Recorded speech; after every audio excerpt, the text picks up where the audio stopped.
गणेशाय नमः। श्री शिव महापुराणे पंचमा उमा संहितायाम् अथ चतुश्चत्वारिंशो अध्याय। मुन्यौचु व्यासोत्पत्तिं महाबुधे ब्रूहि सूतदयानिधे कृपया पर्या स्वामिन् कृतार्थं करु प्रभु। व्यासस्य जननी प्रोक्ता नाम्ना सत्वती शुभा विवाहिता तु सा देवी राज्ञा शन्तनुना किल तस्यां जातु महायोगी कथं व्यास पराशरात् सन्देहोऽत्र महाजातस्तं भवान् चेतुर्महती। सूतवाच एकदा तीर्थयात्रायां व्रजन् योगी पराशरात् यदृच्छया गतो रम्यं यमुनायास्तटं शुभम् निषादमाह धर्मात्मा कुर्वन्तं भोजनं तदा न्यस्व यमुनापारं जल्यानेन मामराम् इत्युक्तो मुनिना तेन निषाद स्वसुतां जगो मत्स्य गन्धाममु बाले पारं नावनय द्रुतं तापसोऽयं महाभागे दृश्यन्ति गर्भसम्भवात् तीक्षुरस्ति धर्माभित् शचतुरान् मन्नाय पारगा इति विज्ञापिता पित्रा मत्स्यगन्धा महामुनिं संवाहयति नौकायामासीनं सूर्यरोचिषं कालयोगान् महायोगी तस्यां कामातुरोऽभवत् दृष्ट्वा योपस्यां रूपं न कदापि विमोहिता गृहीतु कामसमुनिर्दार्श कन्यां मनोहरां दक्षिणेन करेणेता तां सप्रदृष्टदक्षिणकरे तमुवाच विशालाक्षी वचनं स्मितपूर्वकं किमित्थं क्रियते कर्म वाचयं विगर्हितं वसिष्ठस्य कुले रम्ये त्वं जातोऽसि महामते निषादजा त्वहं ब्रह्मान् कथं सङ्गो घटेत नो दुर्लभं मानुषं जन्म ब्राह्मणत्वं विशेषतः तत्रापि तापसत्वं च दुर्लभं मुनिसत्तम विद्यया वपुषा वाचा कुलशीलेन चान्विता कामबाणवशं यातो महदाशर्च्यमत्र हि प्रवर्तं मया सत्कर्म कर्तुमेन न कोऽपिह भुवि वारयितुं शक्तः शापभीत्यास्य योगिना इति सञ्चत्य हृदये निजगाद महामुनिं तावदैर्य कुरु स्वामिन् यावत्यां पारयामिन इति श्रुत्वा वचस्तस्य योगिराज पराशरात् तत्याज पाणितरसा सिन्धो पारं गता पुनर्जग्रातां बाला मुनिकामप्रपीडिता कम्पमाना तु सा बाला तमुवाच दयानिधिं दुर्गन्धाहं मुनिश्रेष्ठ कृष्णवर्णा निषादजा ममास्तु परमोद्वार विचारो योगी सतं नावयोर्घटते सङ्गो काचन योरिव तुल्यजाताय कृतिकयो सङ्गसौख्यप्रदो भवेत् इत्युक्तेन तया तेन क्षणमात्रेण कामिनी कृता योजनगन्धा तु रम्यरूपा मनोरमा पुनर्जघ्रातां बाला स मुनिकां पीडिता ग्रहीतु कामं त्वं दृष्ट्वा पुनः प्रोवाच वासवी रात्रो व्यवाय कर्तव्यो न दिवेति श्रुतिर्जगो दिवासङ्गे महान् दोषो निन्दा चापि दुरा सदा तस्मात् प्रतीक्षस्व यावद्वती यामिनी पश्यन्ति मानवाक्षात्र पिता मे च तटे स्थिता तयोक्तमिदमाकर्ण्य मुनिपुङ्गव निहारं कल्पयामास सद्यपुण्यबलेन वै निहारे च समुत्पन्ने तं सा रात्रिसन्निभे व्यवाय चकिता बाला पुनः प्रोवाच तुं मुनिं योगिन्मोघवीर्यसत्त्वं भुक्त्वा गन्तासि मा यदि सगर्भास्यां तदा स्वामिन् का गतिर्मे भवेदिति कन्याव्रतं महाबुद्धे मम नष्टं भविष्यति हस्यन्ति तदा लोका पित्रं कीब्रवीमयं पराशर्वाच रम्बाले मया सार्धं स्वच्छन्दं कामजेरसे स्वीयाभिलाषमाख्याहि पूरयां यदुना प्रिये मदाज्ञासत्यकर्णाम्ना सत्वती भव वन्दनीया तथा शेषैर्योगिभिस्त्रिशदशैरपि सत्वत्योपाच जानते न पिता माता न वाण्य भुवि मानवा कन्याधर्मो न मे हान्यादध्ये स्वीकुरुं मातदा पुत्रक्ष त्वत्समो नाथ भवेदुत्शक्तिमान् सौगन्ध्य सर्वदाङ्गे मे तारुण्य च नो नवं नवं राशर्वाच शृणु प्रिये त्वाभीष्टं सर्वं पूर्णं भविष्यति विष्णुवर्ज्यं सम्भव पुत्रो भविता ते महायशा किञ्चदेकारणं विद्धि यतोऽहं कां पीडिता दृष्टा चापसरसां रूपं नामुहन्मे मना क्वचित् मीनगन्धा समालक्ष्ये त्वां हर्षगो भवं न बाले बालपटस्थो ब्रह्मलेखोऽन्यथा भवेत् पुराणकर्ता पुत्रस्ते वेदशाखा विभाकृत भविष्यति वरारोहे ख्यातकीर्ति जगत्कृते इत्युक्त्वा त्वां सुरं यागी भुक्त्वा योगविशारदा वव्राज शीघ्रं यमुना जले स्नात्वा महामुने सपि गर्भं दध्याराशु द्वादशातं सम्प्रभम् असूतसूयजाद्वीपे कामदेवमिवात्मजं वामेकमण्डलं विप्रदक्षिणे धर्मोत्तमं विशङ्गीर्भिष्टा भिक्षराजितो महसाञ्चय जातमात्रस्तु तेजस्वी मातरं प्रत्यभाषत गच्छमात्यर्था कामं गच्छामह्यहमतः परं मात्यर्दा भवेत् कार्यं तव किञ्चिददीप्सितं संस्मृतशागमिष्यामि त्वच्छिष्टापूर्तिहेतवे इत्युक्त्वा मातृचरणावभिवाद्य तपोनिधि जगाम च तपाकर्तु तीर्थं पावविशोधनं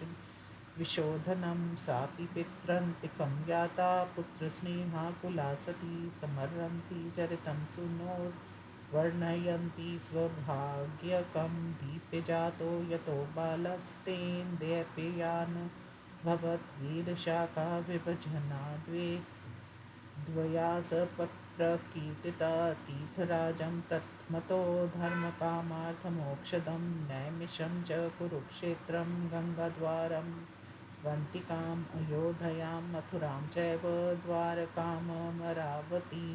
सरस्वती सिन्धुसङ्गमं गङ्गासागरसङ्गमं काञ्ची च त्र्यम्बकं चापि सप्तगोदावरीतटं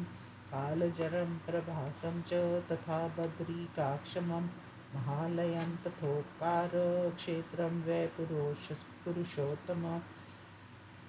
गोकर्ण भृगुकच्छं च भृगुतङ्ग च पुष्करं श्रीपार्वती तीर्थानि धारातीर्थ तथैव च गत्वा वग्राहविद्धिना चचार परमतपा एवं तीर्थार्यनेकानि नानादेशस्थातानि पर्यटनकाली कासुनु प्रापद्वाराणसीपुरीं यत्र विश्वेश्वरः साक्षात् अन्नपूर्णा महेश्वरी भक्तानाममृतं दातुं विराजेते कृपानिधि प्राप्य वाराणसी तीर्थ दृष्ट्वाथ मणिकर्णिकां कोटिजन्मार्जितं पापं तत्याज सनमीश्वर दृष्ट्वा लिङ्गानि सर्वाणि विश्वेश प्रमुखानि च सनात्वा सर्वेषु कुण्डेषु वापि कुप्सरासु च नत्वा विनायकान् सवर्णा गौरी सर्वप्रणम्य च सम्पूज्य कालराजं च भैरवं पापभक्षणं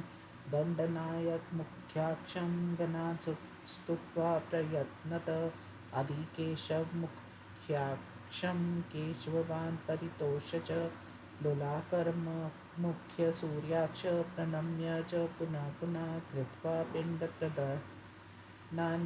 सर्वतीर्थेश पत्तनृत स्थापयामास पुण्यात्मा लिङ्गं व्यासवेश्वराभिधं यदर्शनादवेदृप्ता नरो विद्याशु वाक्पति लिङ्गानयभ्यर्च विश्वेश प्रमुखानि सुभक्तित अस्किच्चन्त्यामासं कीलिङ्गं श्रीप्रसिद्धिदं यमाराध्य महादेवं विद्या सर्वलभेमहि पुराणकृत्य शक्तिर्ममास्तु यदनुग्रहात् श्रीमोदकारनाथं वा कृति वा स्वेश्वरं किमु किदारेषु नु कामेशं चन्द्रेशा वा त्रिलोचनं कलेशं वृत्कालेशं कलेश्वरमेव वा ज्येष्ठं जम्बुकेशं वा जैगीश्वरं तु वा दक्षामेधमीशानं द्रुमच्चण्डेश्वमेव वा दृक्केशं गुरुदेशं वा गोकर्णेशं गणेश्वरं प्रसन्वदनेशं वा धर्मेशं तारकेश्वरं नन्दिकेशं निवासेशं पत्रिशं प्रति केश्वरं पर्वतेशं पशुपतिं हाटकेश्वरमेव वा बृहस्पतीश्वरं वाथ तिल्भाण्डेश वा धारभूतेश्वरं किं वा महालक्ष्मीश्वरं तु वा मरुतेशं तु मोक्षेक्षं गङ्गेशं नर्मदेश्वरं कृष्णेशं परमेशानरत्नेश्वरमथापति वा यामुनेशं लाङ्गीशं श्रीमदीक्षेश्वरं विभुम् अभिमुक्तेश्वरं वाथ विशालाक्षीशमेव वा व्याघ्रेश्वरं वराहेशं विद्वेश्वरं थापि वा वरुणेशं विधीशं वा हरिकेश्वरं तु वा भवानीशं कपर्दीशं कन्दुकेशं जेश्वरं विश्वकेशमेश्वरं वाथ विरीक्षरं थापि वा मधेशं कपिलेशं च भुवनेश्वरमेव वा वाशपूलीशं महादेवं सिद्धीश्वरमथापि वा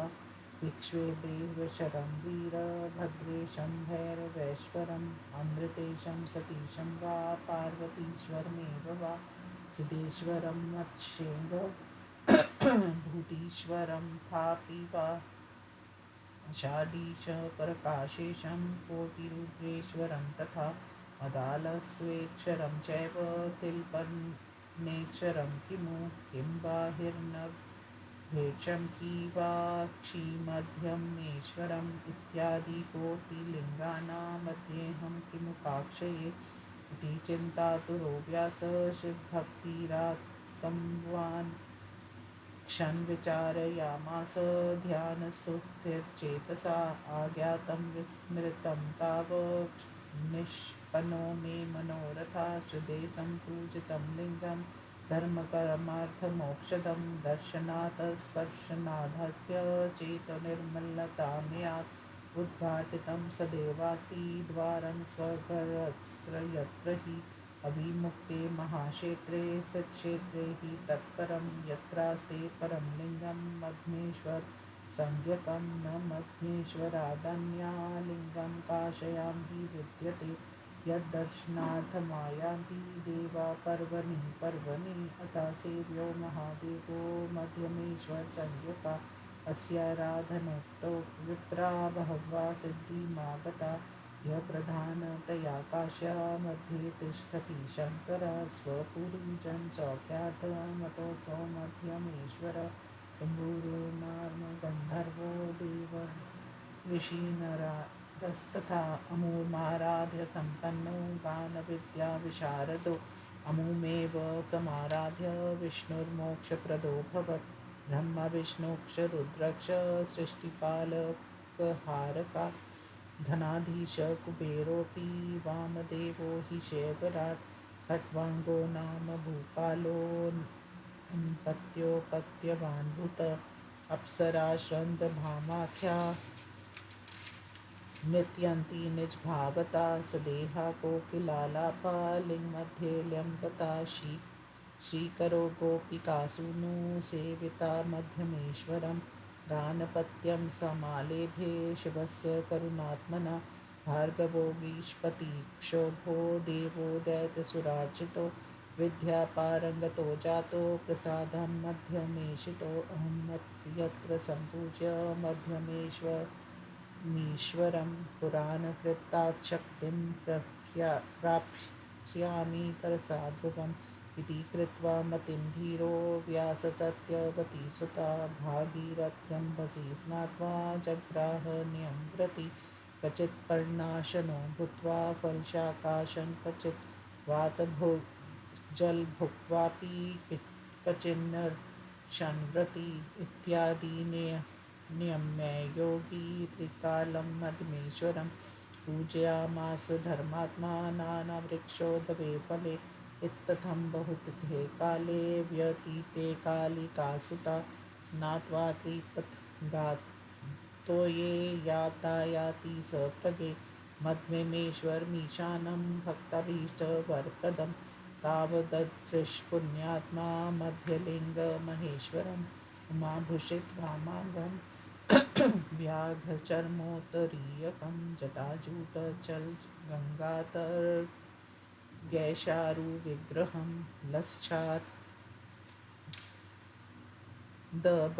बालेन्दुचन्द्रिकाचन्द्रिताक्लिकं भस्मोदधति सर्वाङ्गकपूरार्जुनविग्रहं कर्णातायतनेत्रं च विद्रुमारुं तच्छम् पञ्चवर्षाकतिं बालं बालकोचिद्भूषणं दधानकोटिं कन्दर्पाणि तनूधृतिं नग्नं प्रस्यस्तास्याभजं गायतं साम्बीलया करुणापारपाथोधिं भक्तवत्सलान्नामकम् आशुतोषमुमाकान्तं प्रसाद सुमुखं हरं समालोक्य स्तुतिं चक्रे प्रेमगद्यागिरा योगिनामप्यगम्यं तं दीनबन्धुचिदात्मकम् वेदव्यासुवाच देवदेव महाभाग शरणागतवत्सला वाङ्मनकर्म दुष्प्राप योगिनामप्यगोचर महिमानं न वेदा विदामासुरुमापते त्वमेव जगता कर्ता धर्ता हर्ता तथैव च त्वमाद्य सर्वदेवानां सच्चिदानन्द ईश्वर नामगोत्रेण वातेस्तव सर्वज्ञोऽसि सदाशिव त्वमेव परमं ब्रह्मा मायापाशनिवर्तक गुणयत्र येन लिपस्तस्त्वं पद्यपत्रमिवाम्भसा न ते जन्म न वा शीलं न देशो न कुलं च ते इत्थं भूतोऽपि क्षरस्त्वं त्रिलोक्यकां मावहे न ब्रह्मा न च लक्ष्मीशो न च संसेन्द्रादिवोकसा न योगीन्द्राविदुस्तत्त्वं यस्य ते त्वामुपास्महे त्वत्सर्वं त्वं हि सर्वं गौरीशस्त्वं पुरान्तक त्वं बालस्त्वं युवावृतस्तं त्वां हृदयनुज्युम्यहं नमस्तस्मै महेशाय भक्तधेयाय शम्भवे पुराणपुरुषादात शङ्कराय परात्मने इति श्रुत्वा श्रितो यावदन्वन्निपपात स तावत्स बालो हृष्टात्मा वेदव्यासं भाषत वरं वनीशव भो योगिन् यस्ते मनसि वर्तते न देयं विद्यते किञ्चित् तप्ताधीन यतो समयहं तत उत्थाय हृष्टात्मा मुनिवार्ष्यो महात्पता प्रत्यब्रवीत् किं ज्ञातं सर्वज्ञस्य तव प्रभो सर्वान्तरात्मा भगवान् सर्वप्रदो भवान् याञ्चा प्रतिनियुक्ते मा किमेशो दैन्यकारिणी इति श्रुत्वा वचस्तस्य व्यासस्यामलचेतसा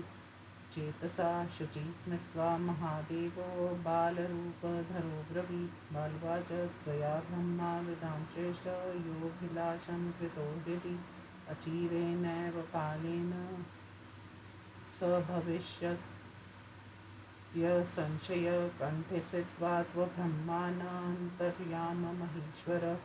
सेतिहासपुराणानि स्मनिर्पापयाम्यहम् अभिलाष्टाष्टकं पुण्यं स्तोत्रमेतत्त्वविदुः ये ऋतं वर्षत्रिकालं पठनात् कामदं शम्भुसद्यनि इतत्सत्रो पठनं विद्याबुद्धिविवर्धनं सर्वसम्पत्करं प्रोक्तं धर्मदं मोक्षदं नृणां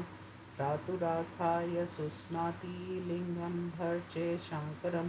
वर्षं पठनिदं स्तोत्रं मूर्खोऽपि स्यात् बृहस्पति स्त्रिया वा पुरेशनापि नियमल्लिङ्गसन्निधो वर्षजपमितं स्तोत्रं बुद्धिविद्यां च वर्धयेत् इत्युक्त्वा स महादेवो बाललिङ्गेन लीयत व्यासोऽपि मुच्न क्षूणी क्षिप्रिमाकुलोऽभवत् एवं लब्धवरो व्यासो महेशानं मध्यमेक्षरात् अष्टादश पुराणानि प्रणिनाय स्वलीलया ब्रह्मपाद्यं वैष्णवं च शैवं भागवतं तथा भविष्यं नारदीयं च मार्कण्डेयमतः परम् आग्नेयं रमावैवर्तं लैङ्गं वाराहमेव च वामनाख्यं तथा कौर्मं मात्यस्यं गारुडमेव च सकान्द तथैव ब्रह्माण्डाख्यं पुराणं च कीर्तितं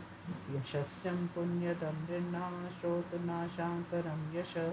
श्रुत्वाच अष्टादश पुराणानां पूर्वनामोदितं त्वया कुरु निवर्चनं तेषामिदानीं वेदवित्तमम्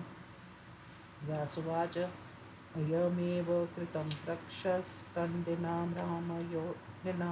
नन्दिकेश्वरमुद्दिश्य स यदाह ब्रवीमि तत् नन्दिकेश्वरुवाच यत्र वक्ता स्वयं दण्डी ब्रह्म साक्षात् तस्माद् ब्रह्म समाख्यातं पुराणं प्रथमं मुने पाद्यकल्पस्य महात्म्यं तत्र यस्यामुदाहृतं तस्मात् पाद्यं समाख्यातं पुराणं च द्वितीयकं पराशर्यतं यत्तु पुराणं विष्णुबोधकं तदेव व्यासकथितं पुत्रपित्रोभेदता यत्र पूर्वोत्तरे खण्डे शिवस्य चरितं बहु शैवमेतत्पुराणं हि पुराणज्ञा वदन्ति च भगवत्याक्षदुर्गायाक्षरितं यत्र विद्यते ततो भागवतं प्रोक्तं ननु देवी पुराणकं नारदोक्तं पुराणं तु नारदीयं प्रचक्षते यत्र वक्ता भगवत्तण्डी मार्कण्डेयो महामुनि मार्कण्डे पुराणं हि तदाख्यातं च सप्तमम् अग्नियोगात् दाग्नेयं भविष्योक्तेर्भविष्यकं विवर्तनाद् ब्रह्माणस्तु ब्रह्मवैवर्तमुच्यते लिङ्गस्य चरितोक्तवात् पुराणं लिङ्गमुच्यते वराहस्य च वराहं पुराणं द्वादशं मुने यत्र स्कदं स्वयं श्रोता वक्ता साक्षान्महेश्वर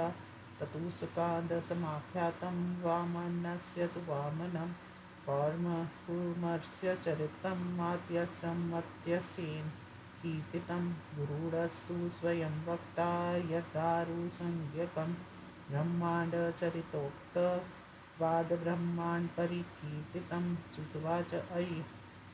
मेव मया कारी प्रक्षव्यायास धीमते तथा सर्वपुराणानां मया निर्वचनं श्रुतम् एवं व्यास समुत्पन्ना सत्यवत्यां पराशरात् पुराणसंहिताक्षक्रे महाभारतमुत्तमं पराशरेण संयोगः पुनः